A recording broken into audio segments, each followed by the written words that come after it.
Assalamualaikum warahmatullahi wabarakatuh.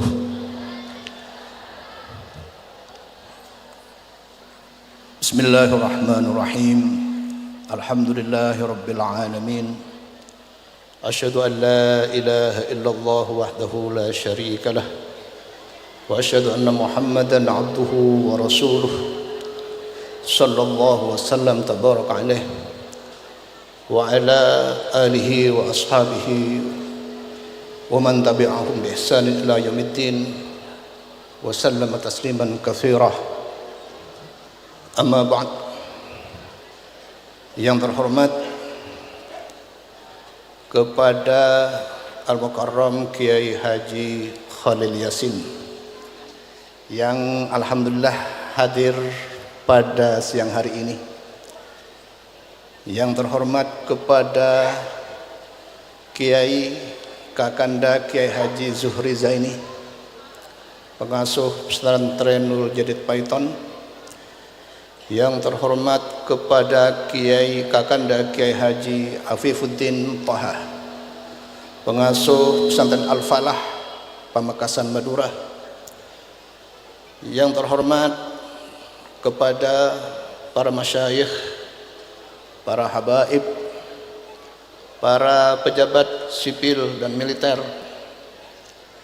kepada seluruh hadirin hadirat, khususnya kepada keluarga besar Pondok Pesantren Al Khairat, para alumni, para simpatisan, wali santri, tak terkecuali juga kepada keluarga Bani Isbat yang hadir, kepada keluarga Bani Muzaki yang juga hadir pada sore hari ini. Alhamdulillah, pada sore hari ini kita dipertemukan di acara yang sangat spesial bagi keluarga besar Al Khairat, karena pada saat ini merupakan momen-momen untuk memperingati Maulid Nabi Muhammad SAW dan sekaligus memperingati haul masyayikh. Mungkin ada sebagian para hadirin yang belum mengetahui bahwa di Al Khairat ini haul masyayikh itu dilakukan hanya satu kali, yang bersamaan dengan peringatan Maulid Nabi. Walaupun sebenarnya tanggal meninggalnya para beliau itu tidak sama, namun kami adakan sekaligus dalam rangka efisiensi dan agar juga para hadirin dan hadirat sekalian tidak terlalu direpotkan. Sebab bayangkan kalau setiap masyayikh diholi sesuai dengan tanggalnya. Sekarang yang meninggal itu sudah 5. Berarti nanti kalau sampai yang wafat 12, berarti setiap bulan ada haul. Jadi untuk membuat waktu kita efisien dan efektif, kita kumpulkan semua dalam satu waktu yang bertepatan juga dengan peringatan Maulid Nabi, suatu peringatan yang almarhum Abah berpesan agar peringatan Maulid Nabi ini selalu diadakan di setiap tahun. Maka kami melaksanakan amanah tersebut. Selawat dan salam kita haturkan kepada baginda Nabi Muhammad sallallahu alaihi wasallam, junjungan kita yang disebut di dalam di banner pembawa rahmat, wa ma arsalnaka illa rahmatan lil alamin.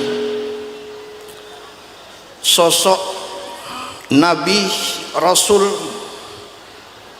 yang dikagumi bukan hanya oleh kita sebagai pemeluk agama Islam, tetapi juga dikagumi oleh seluruh umat manusia, baik muslim maupun non muslim.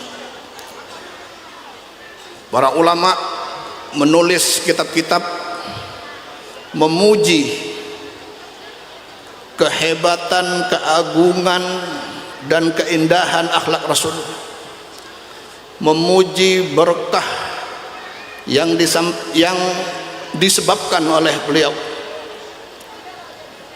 Tak kurang dari Abul Fadl Al-Qadhi Iyad, salah satu ulama abad 6, wafat 544.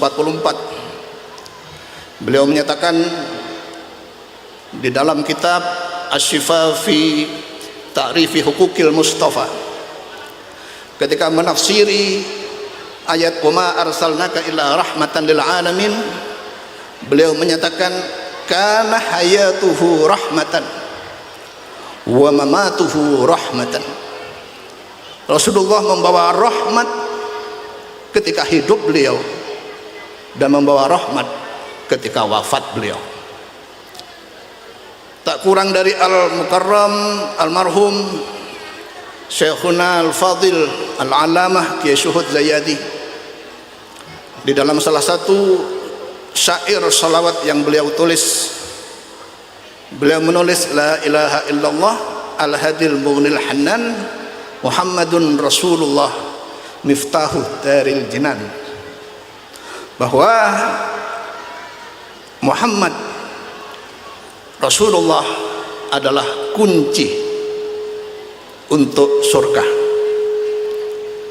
Dan banyak pujian-pujian para ulama dari era salafus soleh, para sahabat, para mutaqaddimin seperti tadi Syekh Al-Qadhi Iyad, juga para mutaakhirin, ulama muasirin.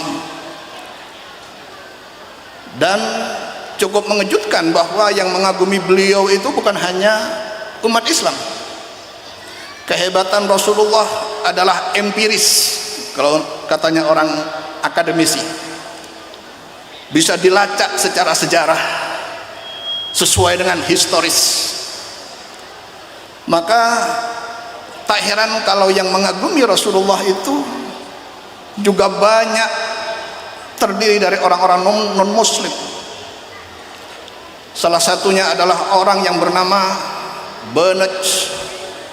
George Bernard Shaw, salah seorang pujangga dan political scientist Inggris.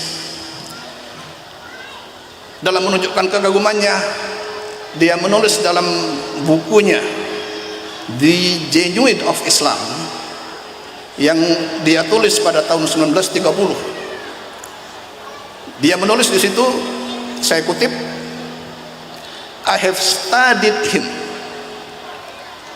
the Prophet Muhammad. He is the wonderful man, and he must be called the savior of humanity. Rasulullah, saya sudah mengkaji, kata dia, sudah mempelajari tentang Nabi Muhammad.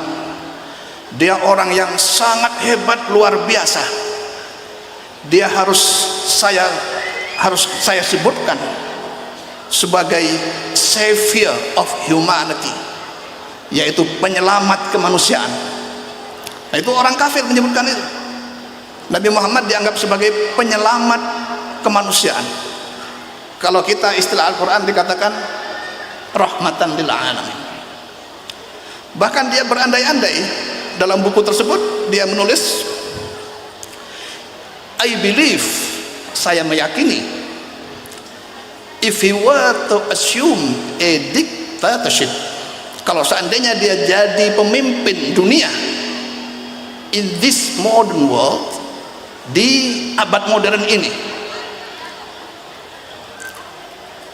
he must resolve all this world problem. Dia pasti akan memberikan solusi kepada problema dunia sekarang ini in a way that would bring the much needed peace and happiness. yang akan berdampak kepada bukan hanya perdamaian, tapi juga akan membawa kebahagiaan bagi dunia ini. Ini ditulis oleh George Bernard Shaw tahun 1930, yang waktu itu sebenarnya umat Islam, negara-negara Islam kebanyakan sedang dalam masa penjajahan. Indonesia dijajah oleh Belanda, Inggris, Mesir, negara-negara Islam di Afrika sedang dijajah oleh Perancis dan sebagainya. Tapi walaupun demikian, beliau sangat mengagumi kepada Rasulullah SAW dan meyakini seandainya Nabi Muhammad ada pada tahun itu, pada 1930 itu, dan diangkat menjadi pemimpin dunia, pasti dunianya akan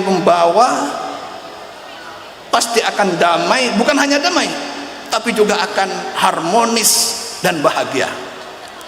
Itulah kehebatan Rasulullah, yang diakui kehebatannya bukan hanya oleh umatnya, tetapi juga oleh banyak orang non muslim yang mengkaji tentang kehidupan beliau.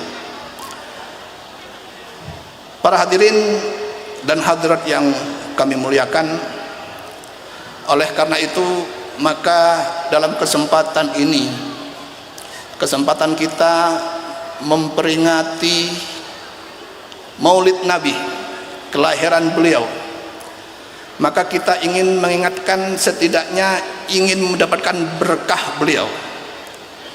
Bagaimana supaya kita bisa meniru beliau di dalam memberikan rahmat kepada alam ini. Maka rahmat itu artinya sebuah aktivitas yang akan membawa manfaat bagi sesama manusia. Apabila demikian, maka keterkaitan ayat rahmatan lil alamin ini bisa dikaitkan dengan sebuah hadis sahih di dalam kitab Al-Mu'jamul Awsat Imam At-Tabrani. Beliau mengutip sabda Rasulullah sallallahu alaihi wasallam, di mana Nabi bersabda, ahabbun nas ilallahi anfa'uhum linnas. Manusia yang paling dicintai di sisi Allah itu adalah yang paling bermanfaat bagi sesama manusia. Kalau tidak bermanfaat berarti tidak begitu dicintai. Nah, bagaimana pembuktian paling dicintai itu? Dalam hadis berikutnya Nabi bersabda, wa ahabbul a'mal ilallahi azza wa jal sururun tudkhiluhu ala qalbi muslim. Karena memberi manfaat itu adalah suatu aktivitas. Nggak mungkin kita memberi manfaat kalau kita diam. Memberi manfaat itu adalah sebuah aktivitas. Maka aktivitas itu adalah pekerjaan. Pekerjaan apa yang paling disukai oleh Allah?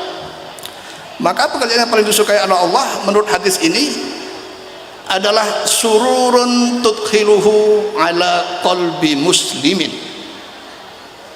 Menanamkan, memberikan kegembiraan pada hati sesama muslim, menyenangkan orang Islam. Maka timbul satu tanda tanya, bagaimana cara menyenangkan sesama muslim itu? Hadis berikutnya menjelaskan lebih detail, yaitu taksifu anhu kurbatan. Satu, kalian dianggap melakukan perbuatan yang disenangi Allah, menyenangkan sesama muslim, apabila satu, taksifu anhu kurbatan, menghilangkan penderitaan sesama muslim. Yang kedua, au taqdi anhu dainan, atau melunasi hutang sesama muslim. Yang ketiga, au tatrudu anhu ju'an, melepaskan lapar dan dahaga sesama muslim. 3 ini kalau kita lakukan, kita termasuk melakukan ahabul a'mal ilallahi azza wa jalla. Maka kalau kita kembalikan kepada manfaat yang berupa rahmat tadi, berarti kita bisa memberikan rahmat sesuai dengan definisi dari Rasulullah itu apabila kita memiliki salah satu dari 3 hal. Tadi disebutkan takshifu anhu kurbatan, bisa membantu sesama muslim menghilangkan penderitaannya.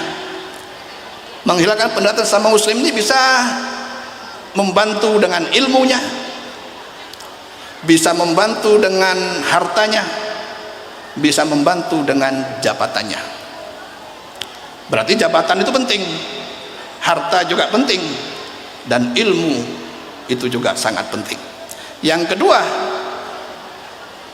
membantu dengan takshifu takdi anhu dainan, melunasi hutang sesama muslim. Berarti dalam hal ini harus punya harta.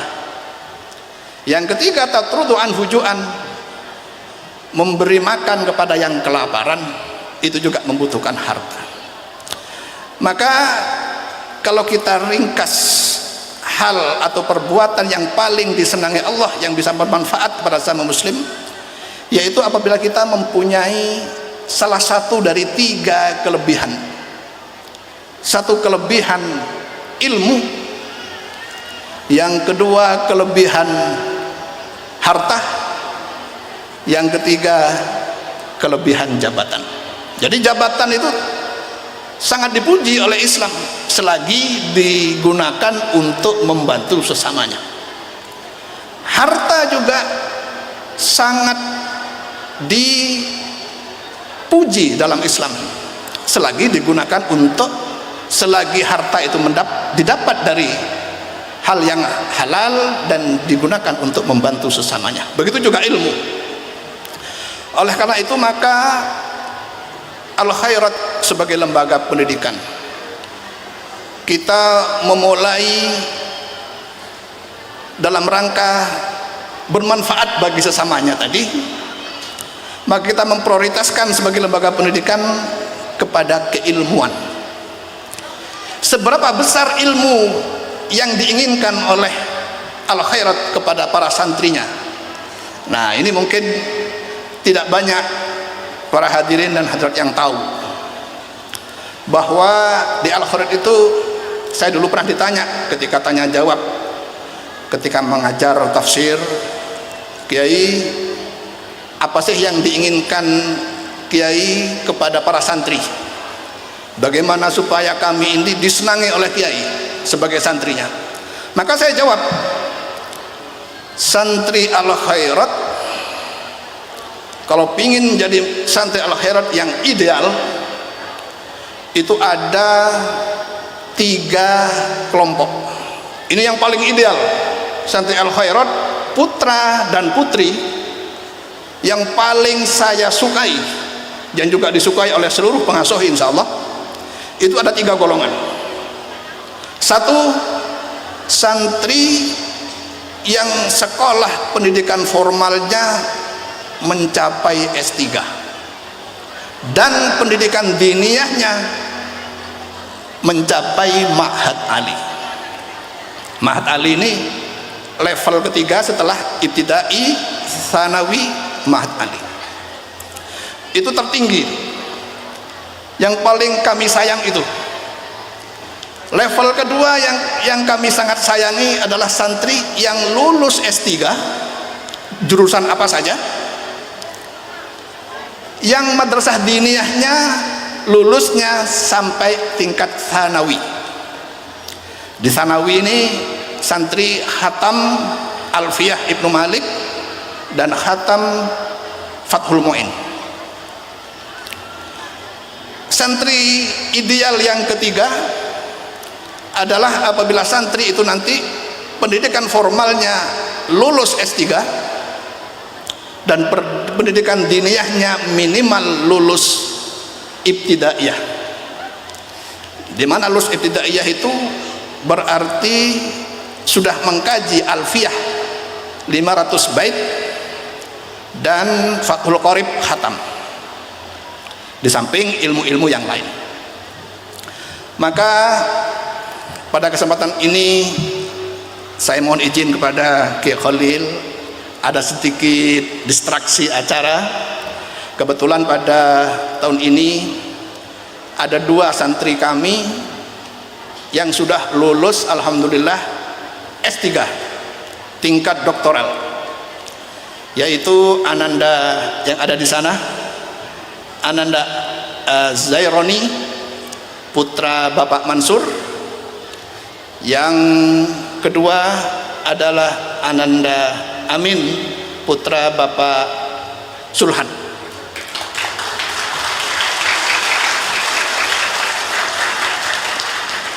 Nah, kebetulan beliau ini sesuai dengan santri ideal yang tertinggi tadi. Satu, lulus S3 doktor. Yang kedua, selesai Ma'had Ali. Yang Ma'had Ali itu berarti mereka sudah mengkaji Ihya Ulumuddin, Jam'ul Jawami, kemudian Rawai'ul Bayan fi Ayatil Ahkam, kemudian Ibanatul Ahkam Syarah Bulughil Maram, Fathul Wahhab, Al-Muhadzab, dan Iqna. Maka, dan yang lebih kami syukuri bahwa baik Ananda keduanya, Ananda Zaironi dan Ananda Amin, lulus doktoral dengan predikat mumtaz, yaitu sangat memuaskan.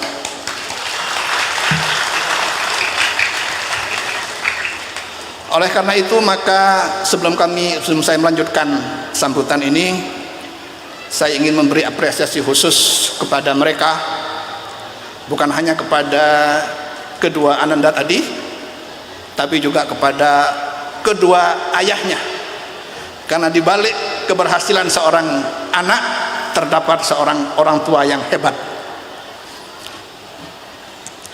Oleh karena itu, kami harap mereka semua untuk naik ke atas panggung.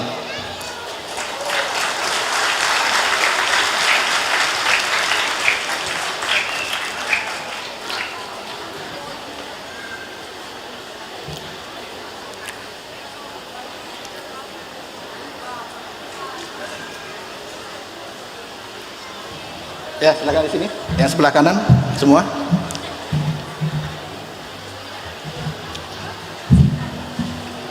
Ya, silakan.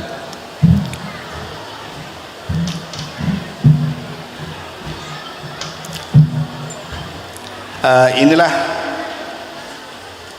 santri lulusan Ma'had Ali yang sekaligus juga lulusan program S3 UIN Maliki Malang dengan perolehan nilai kumlut, yaitu mumtaz atau istimewa. Oleh karena itu, kita apresiasi ini sebagai hari yang istimewa, bukan hanya buat mereka, tapi juga buat kita Pesantren Al Khairat. Dan untuk itu kami harapkan untuk yang membawa bingkisan untuk naik ke atas. Kemudian kami panggil yang memberi bingkisan. Yang pertama Haji Ma'at, ketua panitia, untuk naik ke atas panggung podium. Yang kedua Ustadz Zahri, salah satu guru madrasah diniyah, untuk juga naik ke atas panggung. Ustadz Ma'at mohon memberikan hadiah kepada Bapak Mansur, yaitu berupa sorban yang dikalungkan kepada beliau.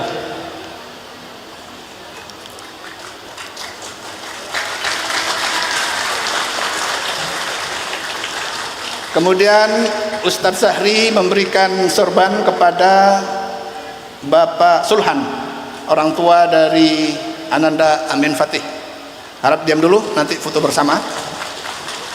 Berikutnya pemberian hadiah kepada Ananda Amin yang akan diberikan oleh Haji Mustafa. Mohon untuk naik ke atas. Haji Mustafa selain ketua pembangunan juga beliau adalah kepala suku untuk santri-santri yang bagian Dampit ke timur. Maka beliau termasuk berperan besar di dalam peningkatan prestasi para santri. Mohon memberikan hadiah kepada Zaironi yang satu kampung. Kemudian yang kedua Haji Basir juga mohon untuk naik ke atas panggung untuk memberikan hadiah kepada Ananda Amin. Haji Basir ini termasuk asisten dari Haji Mustafa di dalam menggerakkan pembangunan di Al Khairat, juga termasuk ustadz dan salah satu penasehat dari Madrasah Diniyah Al Khairat. Kemudian yang terakhir ada pemberian berikutnya ya. Ini ada hadiah tambahan dari para alumni berupa amplop. Tentu saja amplopnya tidak kosong. Yang amplopnya ini merupakan bingkisan yang dari 3 orang. Satu Haji Basir, hadiah dari Haji Mustafa. Yang ketiga hadiah dari Haji Ma'at untuk Zaironi. Kemudian yang kedua untuk Ananda Amin juga sama, dari Haji Basir, Haji Mustafa dan Haji Ma'at. Untuk jumlahnya saya nggak tahu, silahkan ditanya nanti setelah di bawah. Sebelum turun panggung mohon difoto bersama. Sudah? Silakan.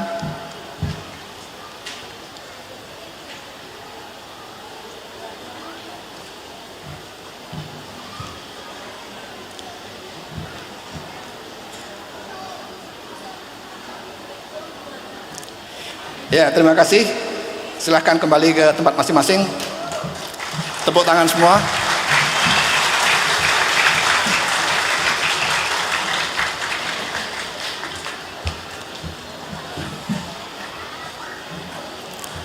Semoga dengan berhasilnya para ananda berdua menyelesaikan studi S3 dengan sangat lancar. Jadi tidak ada jeda dari S1, S2, S3.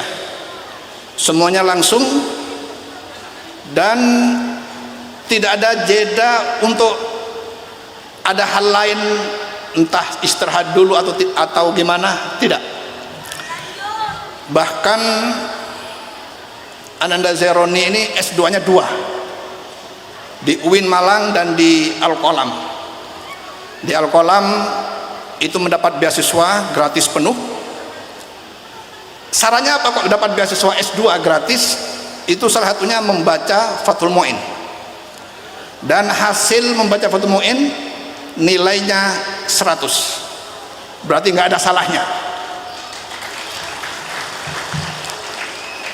Itulah yang kita inginkan dari sebuah pesantren, di mana pesantren itu bisa menciptakan generasi ilmuwan yang memiliki multi kemampuan. Bukan hanya doktor di bidangnya, tapi juga doktor di bidang agama. Kita tahu Ibnu Rushd, seorang fuqaha dari mazhab Maliki yang menulis Bidayatul Mujtahid, tetapi juga beliau menulis dengan sama baiknya di bidang filsafat yang berjudul Tahafutut Tahafut. Itu namanya dalam istilah bahasa Inggris disebut polymath. Orang-orang yang mempunyai talenta sama besarnya di berbagai bidang yang berbeda. Para hadirin dan hadirat sekalian, mungkin ada yang bertanya, mengapa di Al Khairat itu kok santri idealnya harus S3? Maka jawab pertama, karena S3 itu adalah barang langka di Indonesia. Nah, kalau yang langka ini pasti mahal harganya. Cabai kalau sedang tidak langka harganya 10.000, 20.000. Tapi ketika sedang langka menjadi 120, 130.000. Nah, lulusan doktor di Indonesia itu sangat langka, di bawah ideal.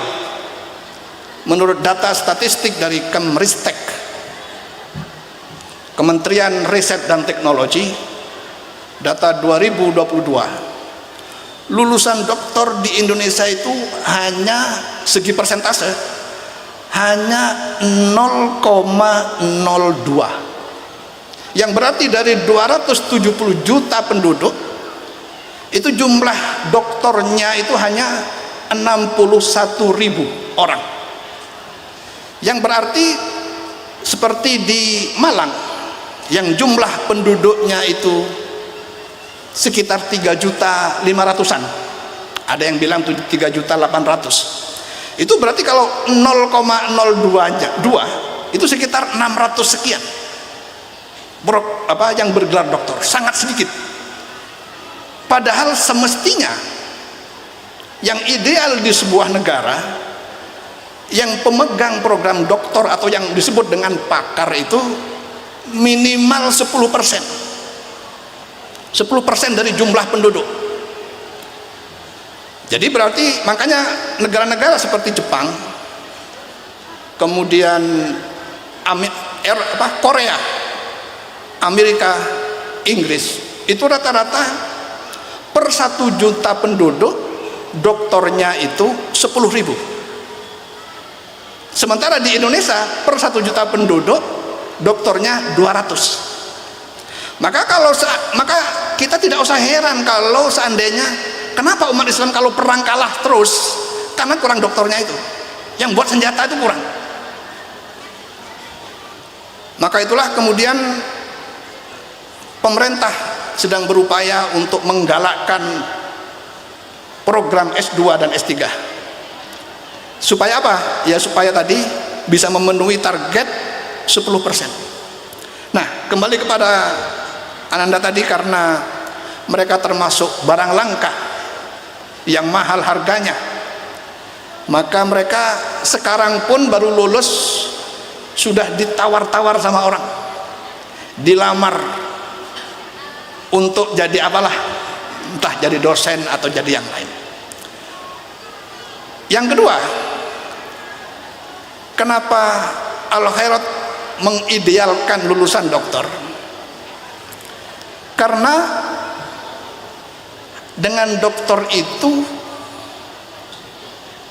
para lulusan Al-Khairat bukan hanya bisa menempati posisi-posisi penting di pemerintahan ataupun di swasta, tapi juga bisa meloncat di posisi tersebut.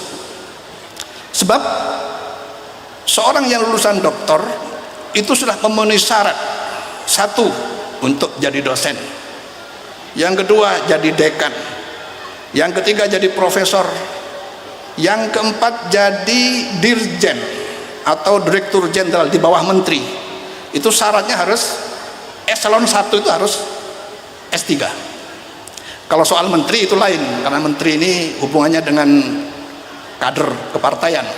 Tapi di bawah menteri, dirjen ke bawah, itu banyak posisi-posisi yang penting. Yang kedua, orang yang sudah doktor kalau diterima di ASN itu akan langsung loncat penggolongannya, langsung ke tingkat tertentu. Ada yang bilang D, atau ada yang bilang C, yang C akhir. Perhatian sekalian, mungkin ada sebagian yang membaca kitab tasawuf, entah Ihya atau yang lain, mungkin akan mengkritik saya, wah kiai ini kok menyuruh santrinya cari jabatan, apa gak gila jabatan seperti itu, apa boleh seperti itu? Maka saya kembalikan kepada yang tadi itu. Allah sendiri menyatakan bahwa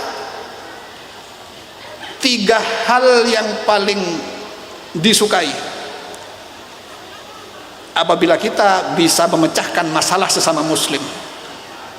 Dengan apa kita memecahkan itu? Salah satunya dengan jabatan. Ada tetangga kita kemudian kena masalah hukum padahal dia nggak salah. Siapa yang bisa membantu? Ya orang-orang dalam. Maka itu termasuk daripada jabatan, adalah termasuk daripada salah satu kelebihan yang sangat dianjurkan oleh Allah dan Rasulnya agar dimiliki. Dan cara memilikinya adalah dengan mempersiapkan persyaratan yang diharuskan, yaitu dengan pendidikan yang tinggi seperti yang sudah dilaksanakan oleh para ananda ini. Para hadirat yang kami muliakan, pada kesempatan ini kami juga ingin membuat sedikit pengumuman yang berkaitan dengan program baru. Yang pertama, program baru adalah, kalau selama ini TPQ, Taman Pendidikan Al-Quran, itu hanya berupa TPQ, mulai tahun ini sudah membuka TK. Jadi TK-nya pagi, siangnya TPQ. Kemudian yang kedua, program Ma'had Ali yang dulu sistemnya masih mengikuti sistem tradisional, yaitu tanpa ada kelas, tapi yang penting ikut ngaji kitab-kitab yang tadi saya sebut. Untuk mulai tahun ini Ma'had Alinya sudah akan di sistem kelas. Kitabnya tetap Ihya Ulumuddin, kemudian Jam'ul Jawami', Rawa'i'ul Bayan, Ibanatul Ahkam, dan Minhajul Qalibin yang bahasa Inggris. Kelima kitab tersebut itu nanti harus diselesaikan selama 3 tahun. Jadi tiap tahun ada ujiannya, sehingga pada tahun ketiga semua kitab itu khatam dibaca dan dibaca sendiri khatam. Kemudian pada tahun keempat, program Ma'had Ali ini akan diwajibkan bagi pesertanya untuk tanda lulus itu harus membuat penelitian, entah itu menulis karya sendiri ataupun dalam bentuk terjemahan. Nanti pada tahun keempat itu bagi yang lulus akan mendapatkan 2 syahadah. Yang pertama syahadah tanda lulus dari Ma'had Ali, dan yang pertama itu, yang kedua akan mendapatkan sanad Kutubut Tis'ah dari saya, yang saya dapat dari guru-guru saya, hadis Kutubus Sittah dan Kutubut Tis'ah dari 2 guru saya. Yang pertama dari As-Sayyid Maulana Abu Hasan Nadwi, yang kedua dari As-Sayyid Mahbubur Rahman, yang mana sanad dari Mahbubur Rahman ini menyambung kepada 2 maha guru dari almarhum Kiai Suhud, yaitu sanad bersambung kepada Syekh Khalil Al-Fadani Mekah dan sambung kepada Sayyid Amin Al-Qutbi juga Mekah. Maka itulah kira-kira yang terkait dengan program Ma'had Ali. Yang ketiga, program yang masih belum dimulai, tadi disebut oleh Haji Mustafa, yaitu rencana pendirian pondok kecil yang tanahnya sebagian sudah dibebaskan, tinggal sebagian lagi. Nah, di situ rencananya akan dikhususkan untuk pondok kecil baik putra dan putri. Kenapa kita mau mendirikan pondok kecil? Pondok kecil itu berarti santri yang usianya SD atau TK. Kenapa kita mau membuat pondok kecil? Karena kenyataan sosial di masyarakat, terutama kepada orang-orang tua yang bekerja, yang anaknya itu ditinggal karena mereka bekerja entah di kota atau di luar negeri, sehingga anak-anak ini menjadi terlantar.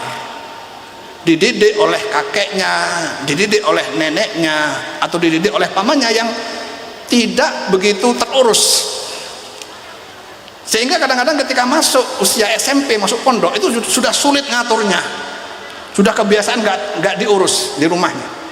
Maka kepada mereka ini kita rencananya akan menampung mereka di pondok kecil tersebut, sehingga kita harapkan itu akan memberikan solusi kepada orang-orang tua yang tidak sempat mengurus putranya karena ditinggal untuk bekerja yang sangat jauh di luar negeri atau di luar kota. Begitulah kira-kira yang berkaitan, informasi yang berkaitan dengan pesantren. Dan yang terakhir, kami tak lupa mengucapkan terima kasih yang sebesar-besarnya atas kehadiran Bapak Ibu sekalian. Mohon maaf apabila ada kesalahan, ada ketidaknyamanan. Walaupun Malang sebenarnya ini kota dingin, tapi itu dulu, sekarang sudah agak panas, sehingga mungkin sebagian yang memakai baju agak tebal itu kemudian agak kepanasan. Sebelum saya tutup, saya ingin menyitir pendapat dari Imam Syafi'i dan Imam Abu Hanifah terkait dengan waliullah. Kita tahunya selama ini waliullah itu ya orang yang memiliki karomah, orang yang memiliki man lahu al-ma'rifah, orang yang pada level bisa mengetahui, memiliki mukasyafah. Ternyata definisi itu adalah definisi kalangan sufi. Tidak apa-apa, tidak masalah. Tetapi ada definisi yang lebih bagus daripada itu. Definisi kalangan salafus soleh dalam menafsiri ala inna awliya Allahi la khaufun alaihim walahum yahzanun.